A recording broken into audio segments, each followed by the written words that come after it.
بڑی اہم آیت آ رہی ہے، آیت نمبر 28۔ کیف تکفرون باللہ، تم کیوں کر اللہ کا انکار کر سکتے ہو، کیسے کر سکتے ہو اس اللہ کا انکار؟ وَكُنْتُمْ أَمْوَاتًا فَأَحْيَاكُمْ، کہ تم مردہ تھے اس نے تمہیں زندہ کیا۔ ثُمَّ يُمِيتُكُمْ، پھر وہی تمہیں موت بھی دے گا۔ ثُمَّ يُحْيِيكُمْ، پھر تمہیں زندہ کر لے گا۔ ثُمَّ إِلَيْهِ تُرْجَعُونَ، اور پھر لوٹ کر تمہیں اسی کے پاس جانا ہے۔ اس آیت کے اندر 2 زندگیاں اور 2 موتوں کا ذکر آیا ہے، جس سے ہر زی روح کو گزرنا پڑتا ہے۔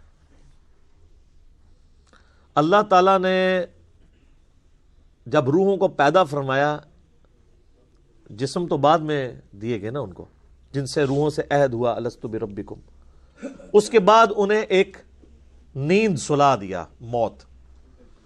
وہ پہلی موت تھی جو ہر ایک پہ طاری ہوئی۔ پھر اللہ تعالیٰ اس دنیا کی زندگی میں اسے ماں باپ کے ذریعے پیدا کرتا ہے، یہ اس کی پہلی زندگی ہوتی ہے۔ اس سے پہلے جو تھی وہ تو روحیں تھی نا، روح اور جسم کے ساتھ تو زندگی یہ بنی نا۔ پھر یہ دنیا کی زندگی گزارتا ہے اور اسے موت آ جاتی ہے، یہ اس کی دوسری موت ہوتی ہے۔ اور پھر قیامت والے دن اسے پھر سے زندہ کیا جائے گا، وہ اس کی دوسری زندگی ہوگی اور وہ ختم نہیں ہوگی، پھر موت نہیں آئے گی۔ اسی لیے سورہ المؤمن پارہ نمبر 24 میں آپ دیکھیں گے کہ کافروں کو جب دوزخ میں ڈالا جائے گا نا، تو وہاں وہ اللہ تعالیٰ سے ایک ریکویسٹ کریں گے، اور وہ کمال کی چیز ہے۔ یہ قرآن حکیم میں 2 ہی مواقع ایسے ہیں جہاں پر 2 زندگیوں اور 2 موتوں کا ذکر ہے۔ ایک تو یہ موقع ہے، اور دوسرا ہے سورۃ المؤمن کی آیت نمبر ہے 11۔ آپ کا یہ جو بلو مصحف ہے اس میں 469 نمبر پیج ہے۔ سورۃ المؤمن، سورت نمبر 40، 40 نمبر سورت، آیت نمبر ہے 11۔ قالوا ربنا امتنا اثنتین واحییتنا اثنتین، اے رب ہمارے تو نے ہمیں 2 دفعہ موت دی اور 2 دفعہ زندگی دی۔ فاعترفنا بذنوبنا، ہمیں اعتراف ہے اپنے گناہوں کا، اپنے جرائم کا۔ فہل الی خروج من سبیل، تو اب یہاں سے بھی کہیں اور نکلنے کا کوئی معاملہ ہو سکتا ہے؟ یعنی وہ کہیں گے کہ جس طرح اے اللہ تو نے 2 زندگیاں 2 موتیں دی، تو اب کوئی اگلی سٹیج بھی آنے والی ہے کہ اب ہم اپنے آپ کو سیدھا کر لیں۔ لیکن اب تو کوئی سٹیج نہیں ہے۔ اللہ تعالیٰ فرمائے گا ذالکم بانہ اذا دعی اللہ وحدہ کفرتم، یہ جو تم نے انجام دیکھا ہے یہ اس لیے ہے کہ جب تمہیں دنیا کی زندگی میں اکیلے اللہ کی طرف بلایا جاتا تھا تم انکار کر دیتے تھے۔ وَإِن يُشْرِكْ بِهِ تُؤْمِنُوا، اور جب تمہیں کہا جاتا تھا اس کے ساتھ اور ہستیوں کو شریک ٹھہراؤ تو تم بات مان لیتے تھے۔ فَالْحُكْمُ لِلَّهِ الْعَلِيِّ الْكَبِيرِ، تو اب حکم تو اس اللہ کا ہے جو بلند و بالا ہے اور بڑائی والا ہے۔ یعنی اب کوئی اس کے بعد سٹیج نہیں، یعنی یہی 4 سٹیجز ہیں۔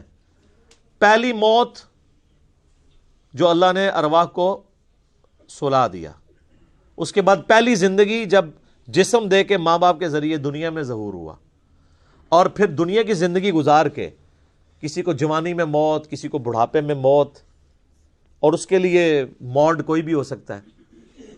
کوئی ایئر کریش میں مرے گا، کوئی ہارٹ کے فیلئر سے مرے گا، کوئی گردوں کے فیلئر سے مرے گا، کوئی کسی شیر کے منہ میں چلا جائے گا، کوئی روڈ ایکسیڈنٹ میں مر جائے گا۔ ایگزٹ ہر بندے کا اس دنیا سے، تو وہ دوسری موت ہوگی اس کی۔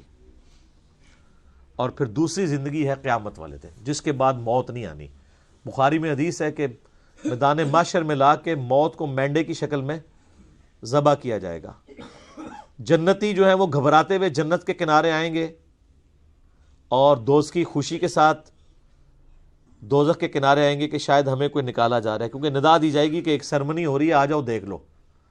اور وہ سرمنی یہ ہوگی کہ موت کو قتل کیا جائے گا، اور پھر اللہ تعالیٰ کی طرف سے کہا جائے گا کہ اب جو جنت میں خوشخبری ہے ان کو موت نہیں آنی، اور جو دوزخی ہیں ان کے لیے عبرت ہے۔ اب عبرت کیا ہے؟ اب ہمیشہ کی ناکامیاں مقدر ہیں کہ ان پہ بھی موت نہیں آنی۔ تو ان پہ ایسی مایوسی طاری ہوگی جو کبھی طاری نہیں ہوئی ہوگی، کیونکہ اب امید کی آخری کرن بھی ختم ہو گئی نا۔ سورہ الفرقان میں آتا ہے نا کہ وہ موت اللہ طرف مانگے گا، ایک نہیں ہزاروں موتیں آج مانگو، موت نہیں تمہیں آئے گی، کیونکہ موت سے وہ سمجھیں گے کہ معاملہ ٹل جائے، تو موت نہیں آئے گی۔ اللہم اجرنا من النار، اللہم من احییتہ منا فاحی علی الاسلام ومن توفیتہ منا فتوفہ علی الایمان۔ تو اللہ تعالیٰ بات ہے پھر زندہ کر کے تمہیں اپنے رب کی طرف لوٹایا جائے گا۔ آپ دیکھیں گے ابھی 4 رکوع مکمل نہیں ہوئے اور پورے قرآن کا خلاصہ، الہامی کتابوں کا خلاصہ، انبیاء کی دعوت کا خلاصہ، زندگی کا مقصد، سب کچھ سورۃ البقرہ کے پہلے 4 رکوعوں کے اندر کور ہو گیا۔